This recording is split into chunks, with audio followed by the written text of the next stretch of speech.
பிரயோஜனமும் இல்ல. அதுக்காக அதை விட்டுற முடியுமா? அது நம்ம கனவு வீடு ஆதுர. ஏங்க, அது நமக்கு மட்டும் தாங்க கனவு வீடு. அவரை பொறுத்த வரைக்கும் அது அவர் கட்டி வச்சிருக்கிற ஒரு கட்டடம். 1 ரூபாய் போட்டு 100 ரூபாய் எடுக்கிற இடம். யாருக்கெல்லாம் வித்தா அதிக லாபம், உடனடியான லாபம் கிடைக்குமோ அவங்க கிட்ட விக்கணும்னு நினைக்கிறவருங்க. வியாபாரிங்க அப்படித்தானங்க யோசிப்பாங்க. அவரை நாம தப்பு சொல்லி எந்த பிரயோஜனமும் கிடையாது. இன்னைக்கு 5 லட்சம் ரூபாய் கொடுத்தா வீடு நமக்கு தரேன்னு சொல்லிருக்காருல, அதுக்கு ஏதாவது ஏற்பாடு பண்ண முடியுமான்னு பாருங்க. அதை விட்டுட்டு வெறும் கையோட அவரை போய் பாக்குறதுல வெறும் அவமானம் தாங்க மிஞ்சும்.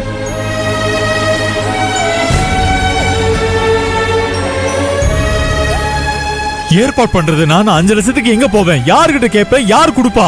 யாருமே கொடுக்க மாட்டாங்க ஆதுர. ஒண்ணு திருடணும், இல்ல லஞ்சம் வாங்கணும். அப்பதான் எனக்கு 5 லட்சம் கிடைக்கும்.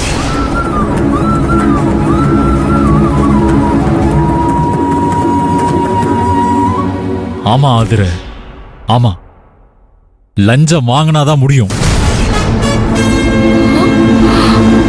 ஏங்க, சும்மா விளையாடாதீங்க. லஞ்சம் வாங்கிதான் அந்த வீட்டை வாங்கணும்னு ஒண்ணு அவசியம் இல்லங்க.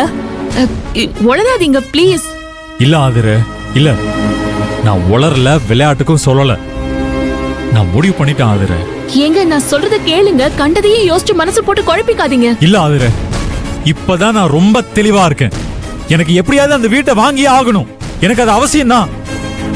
இழந்தவனுக்கு தான் அதை அடையணுங்கிற வெறியில இருக்கிற நியாயம் புரியும். ஏங்க, என்னங்க பேசுறீங்க? எப்ப அந்த ஏமாத்துக்கிற ஏகாம்பரம் எங்க அப்பாவை ஏமாத்தி எங்க வீட்டை எங்க கிட்ட இருந்து ஆட்டைய போட்டானோ, அப்பையில இருந்து என் மனசுக்குள்ள சொந்த வீடு வாங்கணுங்கிற ஆசை விதையா விழுந்து மரமா வளர்ந்துட்டு இருக்காதுர. நமக்கு கல்யாணம் ஆனதுக்கு அப்புறம் அந்த மரம் வளர்ந்து வளர்ந்து விஸ்வரூபம் எடுத்து வானத்தை தொடர அளவுக்கு போயிருச்சு ஆதுர. ஆஹா, இனிமே அதை வெட்டவே முடியாது ஆதுர. இங்க அதுக்காக இல்ல ஆதுர, தயவு செஞ்சு புரிஞ்சுக்கோ. நீயும் நானும் நம்ம குழந்தைங்களோட கடல் தெரியற மாதிரி தனியா ஒரு வில்லா வீட்டுல வாழணுங்கிற என் கனவை இனிமே கலைக்கவே முடியாது. அது என் கனவு வீடு ஆதுர. அது எனக்கு வேணும். அதுக்காக நான் என்ன வேணாலும் செய்வேன் ஆதுர. என்ன வேணா செய்வீங்கன்னா உங்க நேர்மையை வித்துருவீங்களா? ஆமா ஆதுர, ஆமா.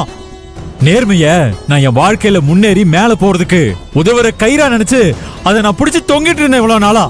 ஆனா அது கயிறு இல்ல ஆதுர, பாம்பு.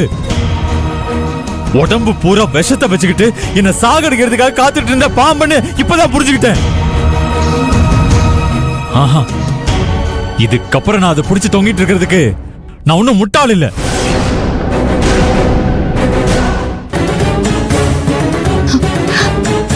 நீங்க இப்படிலாம் பேசுறது எனக்கு சரியாவே படல.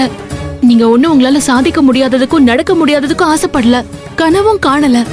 நாம வாழ்றதுக்கு சொந்தமா ஒரு வீடு வேணும்னு இந்த உலகத்துல இருக்கிற எல்லாரும் ஆசைப்படுற ஒரு பொதுவான ஆசைதான். அந்த கனவு கண்டிப்பா நிஜமாகும், நிறைவேறும். நீங்க உங்க நம்பிக்கையும் தைரியத்தையும் மட்டும் விட்டுறாதீங்க ப்ளீஸ். இல்ல ஆதுர, இல்ல. தயவு செஞ்சு புரிஞ்சுக்கோங்க. இங்க பாருங்க, கடவுள் கொடுக்கறத யாராலையும் தடுக்க முடியாதுன்னு சொல்லுவாங்க. அந்த வீடு உங்களுக்கு தானே கடவுள் முடிவு பண்ணிட்டா அந்த வீடு உங்களுக்கு கண்டிப்பா கிடைக்குங்க. ஆதுர, நீ தான் புரியாம பேசிட்டு இருக்க. நம்மள மாதிரி மிடில் கிளாஸ் ஆளுங்களையும் அவங்களோட கனவுகளையும் அந்த கடவுள் எப்பவுமே கண்டுக்கிறதே இல்ல.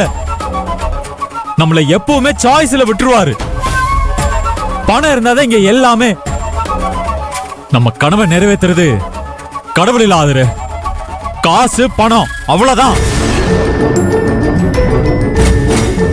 அந்த பில்டர் கேட்ட பணத்தை என்னால இப்படி சொடக்க போற நேரத்துல ரெடி பண்ண முடியும். அந்த பணத்தை ரெடி பண்ணி அந்த பில்டர் மூஞ்சியில் விட்டெறிஞ்சு நான் ஆசைப்பட்ட வீட்டை எனக்கு சொந்தமாக்கி காட்டுறேன் ஆதுர. ஏங்க, நில்லுங்க ப்ளீஸ். ஆதுர, வழி மறிக்காத. நீங்க போறது தப்பான வழிங்க. இல்ல ஆதுர, இது வரைக்கும் நான் போனதே தப்பான வழி. இப்ப நான் போறதா சரியான வழி. தள்ளு. ஏங்க, ஏங்க வேணாங்க, நில்லுங்க. ஏங்க, சொன்னா கேளுங்க. ஏங்க, ஏன் இப்படி பண்றீங்க? சொன்னா கேளுங்க. என்ன விடு. ஏங்க வேணாங்க ப்ளீஸ். ப்ளீஸ், நான் சொல்றத கேளுங்க. ஏங்க, ஏங்க ப்ளீஸ். ஏங்க, உங்களுக்கு தெரியாதது எதுவுமே இல்லங்க. ஏங்க இப்படி பண்றீங்க?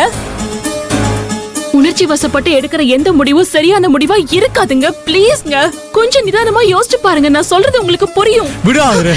ஏங்க, ஏங்க, ஏங்க இருங்க, நான் சொல்றத கேளுங்களே. ஏங்க,